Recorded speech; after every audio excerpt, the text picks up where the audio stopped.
All the time. 네. 한 주 동안 잘 지내셨습니까? 네. 어제 북한이 또 미사일을 쐈습니다. 네. 그런데 이상하게 제 마음에는 아무 요동함이 없었습니다. 평안하였습니다. 이게 안보 불감증인가요?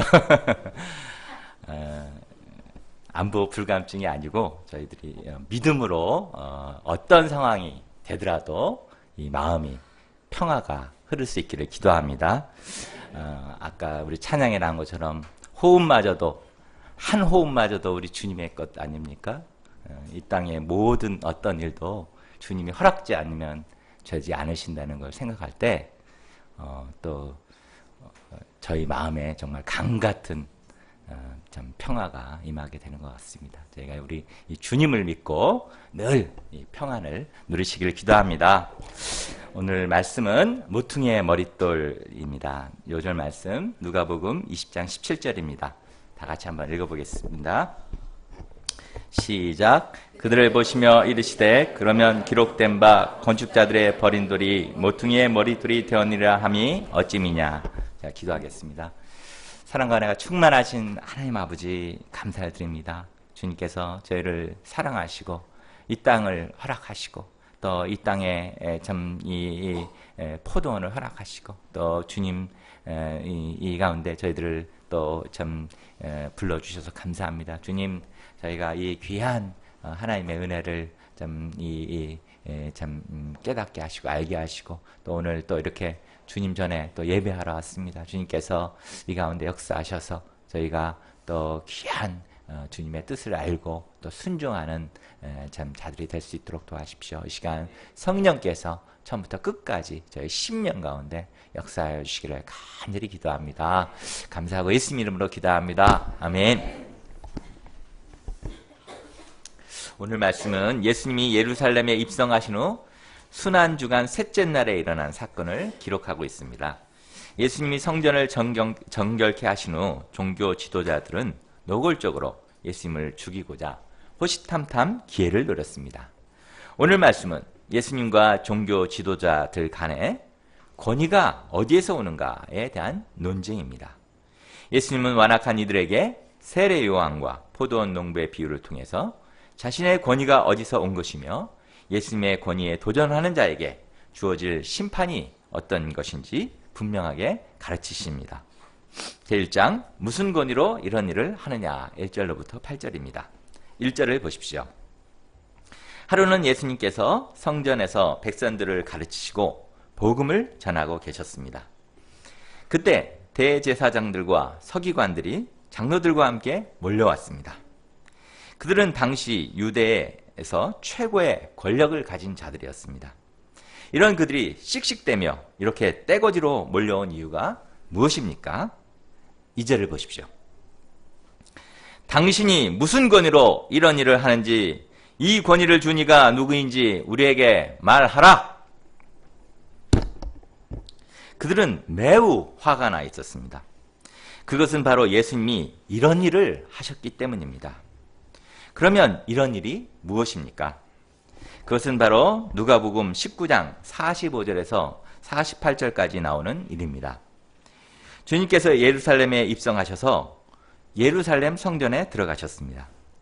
그런데 성전 곳곳에 장사하는 자들로 난리가 나 있었습니다. 성전 안에서 왜 장사가 행해졌습니까?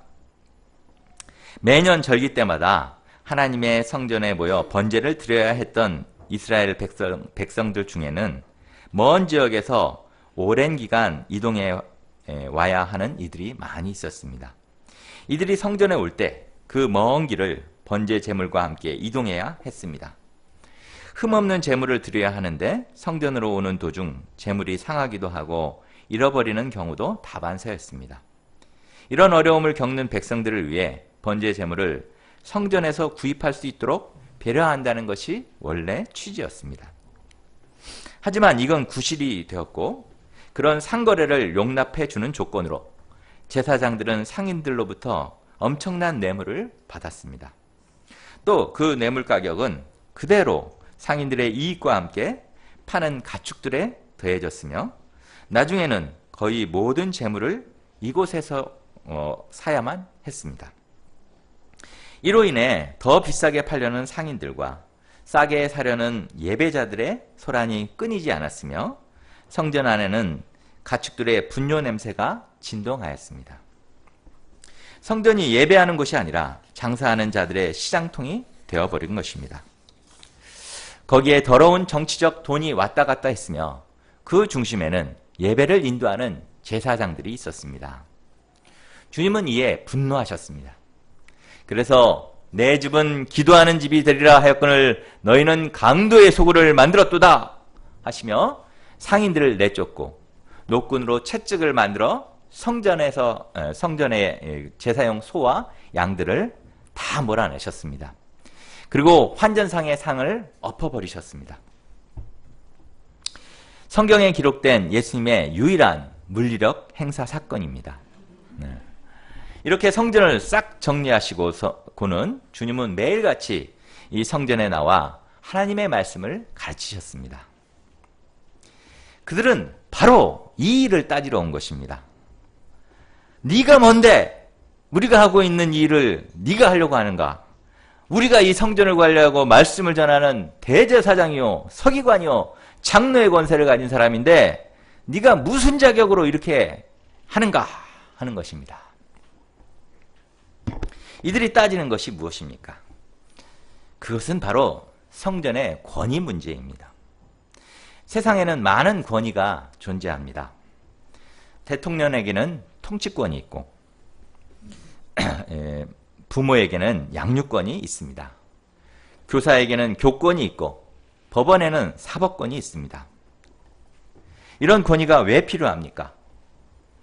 이 권위를 통해 사람들을 올바르게 인도할 수 있으며 올바른 통치가 이루어지기 때문입니다. 그러나 문제는 이 권위가 잘못 사용될 때입니다. 우리는 권위주의 시대에 잘못 사용된 권위들을 많이 체험하였습니다. 그들은 자기들에게 주어진 권위로 정의에 기초하여 세상을 돕고 살리는 것이 아니라 자기의 이익을 위해 사용하였습니다. 자기의 이익을 위해서 사람들의 입을 틀어막고 괴롭히는데 이 권위를 사용하였습니다. 그러면서도 이것이 정의다, 이것이 세상을 위하는 일이다 이렇게 말하였습니다. 당시 제사장들도 마찬가지였습니다. 이에 대해 주님은 뭐라 대답하십니까? 3절 4절을 보십시오. 함께 읽어보시겠습니다. 시작. 대답하여 이르시되 나도 한 말을 너에게 물으리니 내게 말하라. 요한의 세례가 하늘로부터냐 사람으로부터냐? 그들이 예수님의 권위에 대해서 물었는데 예수님은 왜 뜬금없이 세례 요한 이야기를 꺼내십니까? 세례 요한은 제사장 가문이었지만 어려서부터 광야에서 생활하였기 때문에 공식적인 교육을 제대로 받지 못하였습니다. 제사장 학교 졸업장도 없었고 신학박사 학위도 없었습니다. 그러나 그는 광야에서 하나님께로부터 말씀을 받아 사명을 감당하였습니다. 수많은 자들이 그의 메시지를 듣고 눈물로 회개하며 돌아와 세례를 받았습니다. 세례 요한의 이 권위는 제도에서 나온 것도 자격증에서 나온 것도 아닙니다. 이 권위는 바로 하나님께로부터 부여받은 것입니다. 이는 당시 유대인이라면 제사장을 포함하여 누구나 인정하는 바였습니다. 이 세례 요한은 예수님에 대해서 세상 죄를 지고 가는 하나님의 어린 양이로다 라고 메시아로 인정하였습니다. 이 세례 요한을 생각하면 예수님의 권위가 어디서 왔는지 삼척동자도 알 수 있는 사실입니다. 그러므로 답은 너무나 뻔합니다. 예수님이 성전을 정화하신 것은 누구의 권위로 인한 것입니까? 예, 맞습니다. 하늘에 주신 하나님의 권위로 하신 것입니다. 그러나 그들은 이를 알지만 인정하고 싶지 않았습니다. 그래서 갑자기 당황하여 머리를 맞대고 의논에 들어갑니다. 5절 6절을 보십시오. 막 의논을 하다 보니 그들이 만약 하늘로부터다 라고 말한다면 어찌하여 예수님을 믿지 아니하느냐 하는 말을 들을 것이 뻔하였습니다. 또 만일 사람으로부터라고 하면 백성들이 모두 요한을 선지자로 인정하니 그들에게 돌을 맞을 것만 같았습니다. 어떻게 해도 안 될 것 같자 그들은 아주 찜짓 근엄한 얼굴을 하고 말하였습니다. 어디로부터인지 알지 못하노라. 그들은 긍정도 부정도 아닌 일명 NCND, Neither Confirm, No Deny 이 작전을 편 것입니다. 그러나 그들이 정말 모르는 것입니까? 아는데도 모른 체 하는 것입니다. 회개하기 싫어서, 진리를 쫓기 싫어서 악에게 자기의 마음의 자리를 내주고 거짓말을 한 것입니다. 예수님도 완악한 그들의 대답에 나도 무슨 권위로 이런 일을 하는지 너희에게 이르지 아니하리라 말씀하시며 그들의 양심을 찌르십니다. 하나님의 일을 누가 할 수 있습니까? 목사 자격증과 신학 박사 학위를 가진 자만이 할 수 있습니까? 그 자격증과 학위는 하나님이 주신 것입니까? 물론 그것이 도움이 될 수 있습니다. 그러나 근본적으로 하나님의 일은 예수님을 사랑하고 말씀을 사랑하고 기도에 무릎 꿇는 순종의 사람이 할 수 있습니다. 우리 모임도 과거 이로 인해서 많은 공격을 받았습니다. 그래서 이제 많은 분들이 신학을 하시고 목사 안수를 받고 일하십니다. 그러나 근본적으로 우리가 신학 박사 학위가 없다고 해서 복음의 일꾼이 될 수 없는 것입니까? 복음에서 벗어나 이단적인 삶을 사는 것입니까? 아닙니다. 오히려 우리는 신학 박사 학위 없는 것을 무서워하기보다 성령이 우리에게 없는 것을 두려워해야 합니다. 목사 자격증이 없는 것을 걱정하기보다 말씀과 예수님의 사랑이 내 마음속에 없는 것을 경계해야 합니다. 세상과의 관계와 인정에 신경 쓰기보다 하나님과의 관계에 더욱 마음을 기울여야 합니다. 하나님의 권위는 제도에서 나오는 것이 아닙니다. 하나님의 권위는 하늘로부터 주어지는 것입니다. 저희가 이후로도 이 하늘에 주신 권위를 더집어 말씀을 전하고 생명을 살리는 구원 역사에 귀하게 쓰임받는 자들이 될 수 있기를 기도합니다. 제2장 포도원 농부의 비유 9절로부터 18절입니다. 예수님은 예수님의 권위를 배척하는 성전 지도자들에게 포도원 농부의 비유를 들려주십니다. 9절을 보십시오. 한 사람이 포도원을 만들어 농부들에게 새로 주었습니다. 이사야 5장 1절 2절을 보면 하나님께서 이스라엘 포도원을 가꾸기 위해 얼마나 애쓰셨는가를 볼 수 있습니다. 하나님께서는 심히 기름진 산에 포도원을 만드셨습니다. 포도나무를 심기 위해 땅을 파서 돌을 제하고 극상품 포도나무를 심었습니다. 그리고 들짐승과 도둑이 드는 것을 감시하기 위해서 튼튼한 망대도 세웠습니다. 또한 포도를 수확한 뒤 포도주를 생산할 수 있도록 술틀도 미리 만들었습니다. 이는 참으로 많은 수고가 필요한 일입니다. 주인은 이렇게 포도원을 아름답게 꾸민 후 농부들에게 새로 주고 타국에 갔습니다. 당시에는 실업자들이 많아서 장터에서 할 일 없이 빈둥빈둥 놀고 있는 자들이 많았습니다. 그들은 하루 한 끼도 먹기 힘든 매우 가난한 자들이었습니다. 그러므로 그들이 주인에게 택함을 받아 아름다운 포도원에서 일할 수 있게 된 것은 은혜 중에 은혜였습니다. 또 주인이 가까이 살면서 감독하고 감나라 배나라 이렇게 한다면 얼마나 힘들겠습니까? 그런데 주인은 먼 타국으로 갔습니다. 또 주인의 새는 엄청나게 가벼웠습니다. 당시 소장료는 보통 8대2, 7대3, 잘해야 6대4 정도였습니다. 우리나라에서 최고로 존경받는 그 부자, 경주 그 최부잣집이 소장료를 소출의 50%를 받았습니다. 조선시대의 소장료가 80%였기 때문에 최부잣집 소장료는 아주 매우 혁명적이었습니다. 그래서 너도 나도 이 최부잣집 소작인이 되고자 했습니다. 그런데 여기 이 주인은 소출의 딱 10분의 1만 새로 받았습니다. 그러니 이 주인의 집에서 일하게 된 농부들은 아주 로또를 맞은 기분이 되었을 것입니다. 그들은 소유권은 없었지만 경영권이 주어져 있었기 때문에 얼마든지 자유롭게 창조적으로 그들의 사명을 감당할 수 있었습니다. 그들은 이 은혜를 처음 받았을 때 그 마음이 어떠했겠습니까? 너무나 감사하고 행복해서 매일같이 하나님의 은혜로 있을 데 없는 자 왜 구속하여 주는지 난 알 수 없도다. 이 찬송을 1절로부터 4절까지 그냥 반복해서 부르면서 아주 열심히 일했을 것입니다. 그리고 드디어 소출의 때가 되었습니다. 주인은 세를 받기 위해 그의 종을 이 농부들에게 보내었습니다. 그럼 농부들은 아마 기쁨으로 이 세를 냈겠죠? 10절을 보십시오. 10절을 함께 읽어보겠습니다. 시작. 때가 이름에 포도원 소출에 얼마게 하려고 한 종을 농부들에게 보내니 농부들이 종을 몹시 때리고 거저 보내었거늘. 아니 이게 어떻게 된 것입니까? 세를 내기는커녕 세를 받으러 간 종을 몹시 때려 보내었습니다. 뭔가가 잘못되었습니다. 주인은 곰곰이 생각하다 혹시 첫 종이 무례하게 굴어서 그랬나 생각하였습니다. 그래서 아주 겸손한 두 번째 종을 보내왔습니다.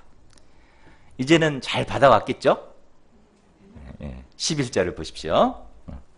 다시 다른 종을 보내니 그도 몹시 때리고 능욕하고 거저 보내었거늘. 허걱! 이게 어떻게 된 일입니까? 이번에는 때린 것에 더하여 능욕까지 하고 보내었습니다. 종은 온갖 수모를 당하고 얼굴에는 반창고를 붙이고 목발을 짚고 나타났습니다. 종은 주인을 대신하여 간 사람입니다. 그런데 이렇게 대접한다는 것은 주인에게 도전하겠다는 것입니다. 여러분이 주인이라면 이때 어떻게 하겠습니까? 저라면 아마 당장 그들을 쫓아가서 아주 그냥 요절을 내고 지금까지 내가 그 은혜로 줬던 그 계약을 다 몰수하고 그냥 파기하고 그랬을 것입니다. 그러나 주인은 어떻게 하였습니까? 주인은 또 참았습니다.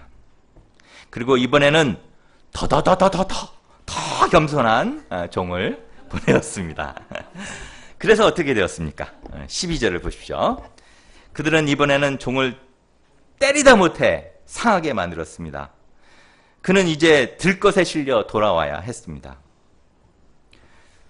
호의가 계속되면 그게 권리인 줄 안다라는 말이 있습니다. 아무리 주인이 호인이라도 이쯤 되면 그냥 있지 않을 것 같습니다. 그럼 주인은 그 다음에 어떤 조치를 취하였습니까? 13절을 다 같이 읽어보겠습니다. 시작. 포도원 주인이 이르되 어찌할까 내 사랑하는 아들을 보내느니 그들이 혹 그는 좋나이다. 이게 어떻게 된 것입니까?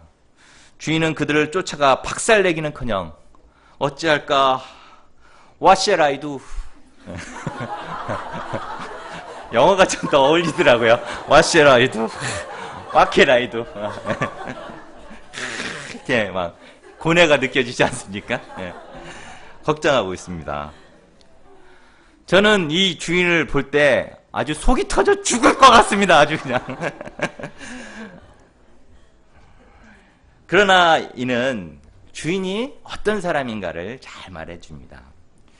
주인의 목적이 새였다면 당장의 관계를 청산하면 됩니다. 그러나 주인은 농부들이 이 회개하지 않으므로 멸망의 길을 가고 있는 데서 오는 그 안타까움이 있습니다.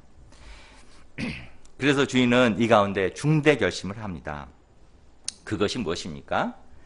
내 사랑하는 아들을 보내리니 그들이 혹 그는 존대하리라. 사랑하는 아들, 하나밖에 없는 외아들을 그들에게 보내기로 한 것입니다. 그들이 아들은 분명히 존대할 것이다. 그러면 지금까지 모든 죄를 묻지 않고 다 용서할 것이다. 이렇게 결심하였습니다. 이처럼 주인은 악한 그들을 오히려 불쌍히 여기고 회개할 수 있는 기회를 주고자 하였습니다.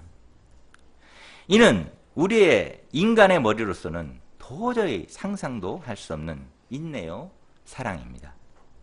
사도 바울은 하나님의 사랑을 이렇게 묘사했습니다. 혹 내가 하나님의 인자하심이 너를 인도하여 회개케 하심을 알지 못하여 그의 인자하심과 용납하심과 길이 참으심의 풍성함을 멸시하느뇨? 자, 그러면 이번에야말로 농부들도 그 사랑을 알고 회개했겠죠? 14절을 보십시오. 다 같이 읽어보겠습니다. 시작. 농부들이 그를 보고 서로 의논하여 이르되 이는 상속자니 죽이고 그 유산을 우리 것으로 만들자 하고. 이게 뭡니까? 그들은 회개하기는커녕 이 아들을 죽일 모의를 하고 실제로 포도원 밖에 내쫓아 죽였습니다. 가난하고 선량했던 농부들이 왜 이렇게까지 된 것입니까? 첫째, 그들은 주인을 주인으로 공경치 않는 교만 때문입니다. 그들은 포도원 주인이 아니고 새로 든 청지기에 불과했기 때문에 마땅히 주인을 공경해야 했습니다. 그러나 포도원을 열심히 막 땀을 흘려서 가꾸다 보니 어느 순간 포도원이 내 것인 양 생각하게 되었습니다. 또 주인도 타국에 멀리 가 있었기 때문에 실제로 자기가 이게 주인 행세를 하다 보니까 자기가 주인인 양 착각하게 된 것입니다. 그들은 자기의 분수를 넘어버렸습니다. 결국에는 주인의 은혜를 배반하고 은혜를 악으로 갚았습니다. 그들의 문제는 교만이었습니다. 교만은 그들의 영적인 눈을 감기게 하였고 그들을 못 쓰게 만들어 버렸습니다. 사람이 자신의 분수를 알지 못하고 교만하게 되면 눈에 보이는 것이 없게 됩니다.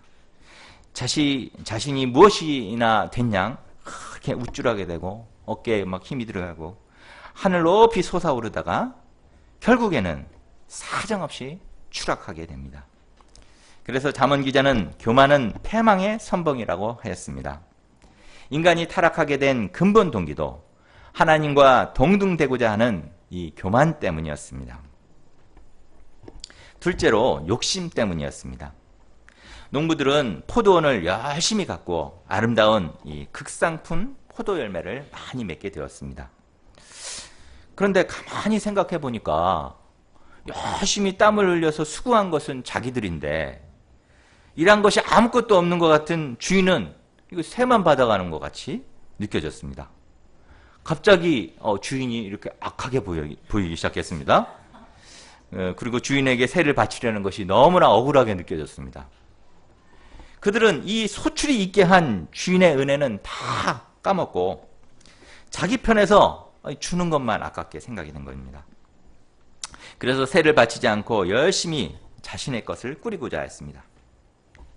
이러한 욕심은 눈덩이와 같이 커져서 마침내는 아들까지 죽여 포도원을 자신들의 소유로 삼고자 하였습니다. 욕심이 잉태한 즉 죄를 낳고 죄가 장성한 즉 사망을 낳게 됩니다. 셋째로 감사를 잊어버렸기 때문입니다. 농부들은 비참한 생활을 하다가 주인의 일방적인 은혜로 포도원을 맡게 되었을 때 감사하는 마음으로 충만하였을 것입니다. 그러나 한 달, 두 달, 1년, 2년 세월이 지나자 모든 것이 그냥 당연하게 느껴졌습니다. 그래서 내가 그래도 이 다른 사람들보다 좀 잘났기 때문에 이런 은혜를 받는 것이 아닌가 이렇게 생각하였습니다. 감사하는 마음이 사라졌을 때 그들의 심정은 완악해졌습니다. 얼굴은 시커멓게 되고 입은 튀어나와서 탁 치면 불평불만이 와르르 이렇게 쏟아져 나왔습니다. 결국 은혜에 대한 감사를 잃어버렸을 때 그들은 사단의 밥이 되고 말았습니다. 로마서 1장 21절은 감사치 않는 것이 죄의 뿌리임을 증거하고 있습니다. 우리는 어떤 상황에 처할지라도 기본적으로 주님께서 나에게 베푸신 은혜에 감사해야 합니다. 과거 나는 정말 쓸만한 사람이었습니까? 과거 나는 지금처럼 밝은 사람이었습니까? 삶에 대한 비전과 인생의 방향이 뚜렷했던 사람이었습니까? 지금처럼 좀 괜찮은 사람이었습니까? 예수님 은혜 없이도 잘 살 수 있는 사람이었습니까? 그렇지 않습니다. 또 과거 할 일이 없어 방황하던 나를 부르사 하나님의 포도원에서 열심히 사명을 감당하며 열매 맺는 생활을 하게 된 것도 감사해야 합니다. 다윗은 이스라엘의 주권자로 세움을 받고 많은 축복을 받았을 때 내가 무엇이간데 이에 이르게 하셨나이까 하며 깊이 감사하였습니다. 정말 내가 무엇입니까? 이따가 사라질 안개 아닙니까? 유명해졌다면 내가 얼마나 유명해졌겠으며 잘 나갔다면 내가 얼마나 잘 나가는 자가 되었겠습니까? 서로 뛰어나서 부자가 되고 성공한 사람이 되었다 해도 의미 없는 세상에서 의미 없는 삶을 살다가 거품처럼 사라질 자가 아니었습니까? 그러나 지금 어떻게 되었습니까? 하나님께서 내게 일할 자격과 능력도 없는 나를 불러서 일방적으로 당신의 포도원에서 일하게 하셨습니다. 주님이 주신 소출을 맛보며 주님이 주신 사명을 감당하며 소중한 사람들과 함께 의미 있는 삶을 살게 되었습니다. 특별히 저희에게는 이 캠퍼스 포도원에서 일하는 은혜를 주셨습니다. 캠퍼스 포도원이 얼마나 좋은 곳입니까? 파릇파릇한 젊은이들, 민족과 세계의 미래를 짊어질 가능성 충만한 지성인들이 매년 들어오는 곳입니다. 캠퍼스는 아름답고 또 이들을 살릴 수 있는 포도원의 여건은 우리에게 얼마나 충만합니까? 우리 모임에는 그들을 먹일 만한 충만한 말씀이 있습니다. 양들과 1대1 할 이 냉난방 시스템이 완비된 이 룸이 이게 풍성하게 있습니다. 새벽 기도, 저녁 기도, 합심 기도, 단체 기도, 개인 기도 할 수 있는 여건이 충만하고 스트레스를 풀어줄 탁구장도 있으며 마음껏 찬양할 수 있는 이 오케스트라와 찬양팀도 예비되어 있습니다. 무엇보다도 훌륭하신 신앙의 선배이신 목자님들이 계시고 세상 것에 오염되지 않은 순수하고 희생적인 많은 믿음의 동역자들이 있습니다. 이 포도원에서 나를 일하게 하신 것은 내가 잘나서 된 것이 아닙니다. 나와 같은 자도 사랑하시는 하나님의 일방적인 은혜 때문입니다. 사도 바울은 항상 자신을 가리켜 회방자요, 핍박자요, 포행자요, 죄인 중에 괴수라고 말했습니다. 객관적으로 볼 때 그는 정말 그렇게 보이지 않습니다. 그는 정말 대단한 지성과 열정을 지녔고 능력이 충만한 자였습니다. 엄청난 하나님의 일을 하였으며 신앙의 많은 부분을 지필할 정도의 큰 종이었습니다. 그러나 그는 과거 비참한 자신을 구원하신 구원의 은혜를 잊지 않고 기억했기에 평생 감사를 잊지 않을 수 있었습니다. 구원의 은혜를 감사하는 것은 참으로 중요한 것입니다. 일생 동안 이 구원의 은혜를 잊지 않고 감사하는 사람은 참으로 위대한 사람입니다. 그러나 이제 하나님 은혜로 좀 살만해졌다고 주님이 나에게 베풀어 주신 이 은혜를 다 까먹고 짓밟는 이 배은망덕한 자는 가장 몹쓸 사람입니다.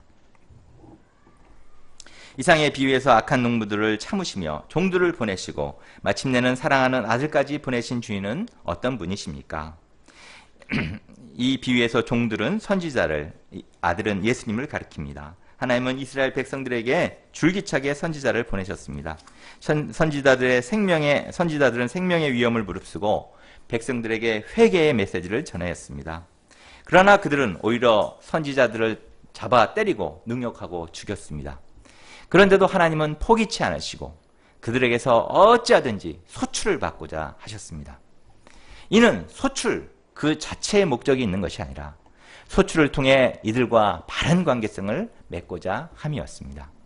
하나님은 파괴된 영적 질서를 회복하기를 원하셨습니다. 하나님은 강제로 소출을 바치게 할 수도 있었지만 그들이 마음으로 하나님을 공경하고 기쁨으로 소출을 바칠 수 있도록 인격적으로 대하셨습니다. 하나님은 그들에게 주신 희망을 결코 포기치 않으셨습니다.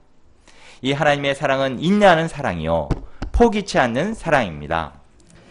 하나님은 마침내 세상을 이처럼 사랑하사 독생자 예수님을 이 땅에 보내주셨습니다. 그리고 누구든지 저를 믿는 자마다 멸망치 않고 영생을 얻게 하셨습니다. 하나님은 사랑하는 아들을 보내시면서까지 인생들의 근본 죄 문제를 해결해 주시고자 하셨습니다. 하나님은 실로 인자하심과 용납하심과 길이 참으심이 풍성하신 사랑의 하나님이십니다. 그러나 하나님은 무한정 참으시는 무골 호인은 아니십니다. 하나님에게 있어서 마지막 인내는 바로 예수님입니다. 예수님이 레드라인입니다. 그들이 녹생자를 영접치 않을 때 남는 것은 심판뿐입니다. 그들이 받은 바 축복을 감당하지 못할 때 제사장 나라로서의 모든 축복과 특권을 빼앗기고 저주를 받게 됩니다. 16절 하반절을 보십시오. 이 비유의 말씀을 들은 백성들은 그렇게 되지 말아지다 하며 외쳤습니다. 말도 참 어렵게 합니다. 그런 일은 있을 수도 없고 있어서도 안 된다고 하였습니다. 그러나 그랬던 그들이 결국은 예수님을 십자가에 못 박으라고 외치는 장본인들이 되어버렸습니다. 이제 예수님은 포도원 농부들이 배척한 주인의 아들이 어떤 분이 되시는지 말씀해 주십니다. 17절을 함께 읽어보시겠습니다. 시작. 그들을 보시며 이르시되 그러면 기록된 바 건축자들의 버린 돌이 모퉁이의 머릿돌이 되었느니라 함이 어찌미냐. 건축자들의 버린 돌이 모퉁이의 머릿돌이 되었느니라는 말씀은 예수님이 건축자들에게 버린 돌이 되었지만 결국은 모퉁이의 머릿돌로 귀하게 쓰임받게 된다는 것입니다. 이는 시편 112편 22절 말씀의 성취입니다. 예수님께서는 건축자들의 버린 돌처럼 농부들, 즉 종교 지도자들에게 버림받아 잔인하게 죽임을 당하게 됩니다. 그러나 여기가 끝이 아닙니다. 하나님은 슬픈 이야기, 눈물겨운 이야기를 만드시는 분이 아닙니다. 하나님께서는 승리의 하나님이 되십니다. 하나님께서는 영광의 하나님이 되십니다. 하나님은 예수님을 죽은 자 가운데서 다시 살리사 부활의 주, 영광의 주가 되게 하십니다. 사도행전 2장 36절은 말합니다. 그런즉 이스라엘 온 집은 확실히 알지니 너희가 십자가에 못 박은 이 예수를 하나님이 주와 그리스도가 되게 하셨느니라. 하나님께서는 건축자들의 버린 돌 대신 예수님을 다시 일으켜 세우사 모퉁이의 머릿돌 되게 하셨습니다.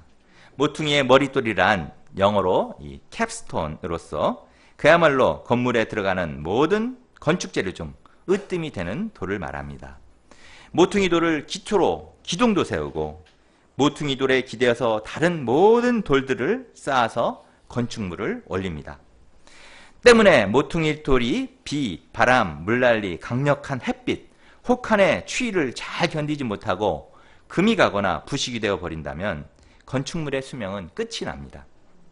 모퉁이 돌은 건축물의 높이, 안전, 수명을 좌우하는 돌입니다.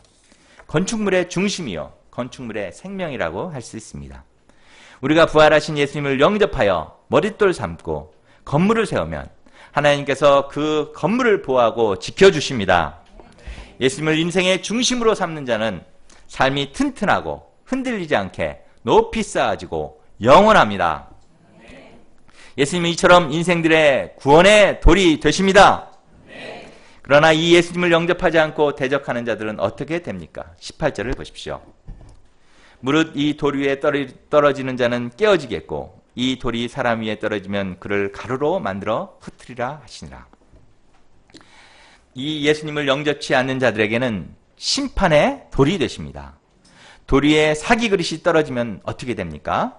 아주 그냥 산산조각이 날 것입니다. 이처럼 예수님을 믿지 않는 자의 결국은 그가 아무리 잘났어도 그가 무엇을 의지해도 산산조각나 가루처럼 파멸하게 될 것입니다. 우주비행사 제임스 어윈은 아폴로 15호를 타고 달에 착륙하였습니다. 그리고 하얀 돌, 화이트 스톤을 이렇게 찾아냈습니다. 이 돌은 달의 표면을 연구하는 아주 소중한 돌이었습니다. 그 돌은 그가 달에서 찾아낸 아주 최고의 보석이 되었습니다. 어윈은 이 보석을 찾아 가지고 이제 지구로 귀환하였습니다. 그리고 이 돌의 모형을 가지고 다니며 이렇게 증언하곤 하였습니다.